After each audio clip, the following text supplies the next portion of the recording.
As a school counselor with a fair bit of time in the trenches, I've seen firsthand just how often our kids hide who they truly are. It's a real issue, so I am incredibly excited to walk you through this explainer today. We're going to dig into some really fascinating research to help our students drop those invisible masks, overcome the fear of being judged, and finally find their authentic voices. And you might actually be shocked to learn just how early this hiding behavior starts. We're talking sometimes before they even set foot in a preschool. Okay, so here is a quick look at today's workshop plan. We'll be hitting 6 key areas: unmasking our students' fears, the psychology of hiding, spotting the invisible mask, defensive versus healthy coping, cultivating safe school environments, and we'll wrap up with a parent-teacher discussion guide. All right, let's jump right into section 1, unmasking our students' fears. To really get this, we have to start with empathy. We need to understand what it actually feels like when a child is literally terrified of being truly known by their classmates, or sometimes even their own families. In the hallways at school, and right at home, we often see students wearing what psychologists call the persona. Think of it as this incredibly heavy, invisible social armor. From a super young age, kids are soaking up lessons about how to be acceptable and how to fit in. When they don't have that deep foundational emotional trust, they use this armor to hide their flaws and basically put on a performance. They're sacrificing who they really are just to avoid the agonizing fear of being rejected by their peers.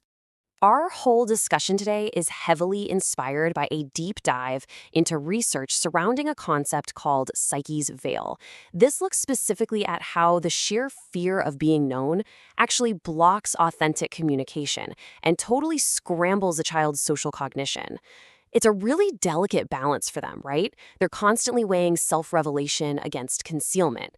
And sadly, they often choose to hide away because of past negative experiences like bullying or just this overpowering need to conform to the crowd. That brings us to section 2, the psychology of hiding. If we're going to help our kids, we have to pull back the curtain on why they hide in the first place. Erikson's psychosocial theory actually hits the nail on the head here. He describes a developmental stage called autonomy versus shame and doubt. Basically, children are locked in this constant internal tug-of-war. On one hand, they have this innate developmental need to assert their independence, to show autonomy. But on the other hand, they are dealing with a paralyzing fear of shame and negative judgment. So they're constantly asking themselves, do I show you the real me, or do I protect myself from your criticism? And this internal tug-of-war builds right on top of their early attachment styles. The emotional bonds formed in those first 18 months of life are literally a blueprint for how they handle vulnerability. Consistent, reliable caregiving builds a secure attachment, which gives them the emotional safety net they need to be open. But if caregiving is inconsistent, it breeds an anxious attachment style that leaves the child constantly seeking reassurance and terrified of being abandoned. And to make things even more complex, our kids are often caught in a massive cultural crossfire. Think about it. At home, they might be balancing traditional collectivist norms, where things like family cohesion and conforming to the group are the highest priorities. But then they walk through the school doors and get hit with intense individualistic pressure from their peers, where it's all about standing out in just the right way to fit in. That friction, it's huge. It makes them feel like their true self isn't acceptable in either space, so they end up swapping masks depending on what room they happen to be standing in. Let's move to section 3, spotting the invisible mask. So, what does this fear actually look like in the real world?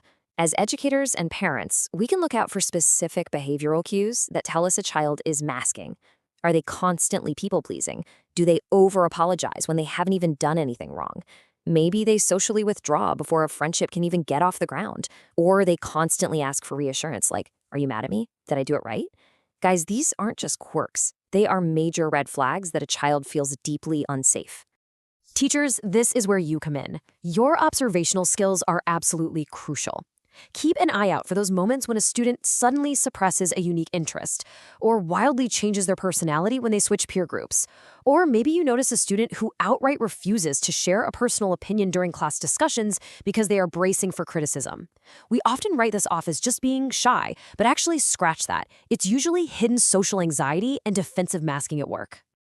Okay, section 4. Defensive versus healthy coping. Once we actually spot the mask, we need to evaluate how that child is managing their fear. And there is a night and day difference here. A child with healthy coping skills will lean into authentic expression. They operate from a place of unconditional self-acceptance. They know they don't have to be perfect to be worthy, but on the flip side, defensive coping looks like social camouflaging. It looks like using intense perfectionism as a shield or deliberately keeping people at a distance so they can't get hurt. Which leads us to Section 5, Cultivating Safe School Environments. This is the intervention part of our explainer. How do we build trust and get them to drop the armor? The research highlights this brilliant sample dialogue. You're a wonderful kid. That was a really stupid choice. This perfectly models the language of vulnerability. We have to separate shame from guilt. Shame tells a child that they are bad. Guilt acknowledges that they made a bad choice. By separating their unconditional worth from their mistakes, we actively build a culture of emotional intelligence rather than a culture of shame. And parents, you have so much power to help here. There are 3 immediate steps you can take right now. First, build foundational self-acceptance. Validate their weird, unique interests and accept their flaws without any judgment. Second, help them practice small-step vulnerability. Create a safe space where they can share a true feeling without a massive reaction from you. And third, establish stable, predictable routines. You'd be amazed, but a predictable home routine significantly lowers a child's baseline anxiety and makes them way more resilient to peer pressure. Now, for the classroom, we can use group activities to let students safely practice sharing who they really are.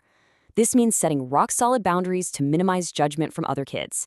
It also means intentionally celebrating diverse cultural backgrounds, so our students don't feel like they have to choose between their family values and their school persona. And perhaps the biggest one, we, the adults, need to model that vulnerability ourselves. Finally, Section 6, Parent-Teacher Discussion Guide. Let's wrap this up by partnering together for change. I want to leave you with this final, somewhat provocative thought for your next parent-teacher reading.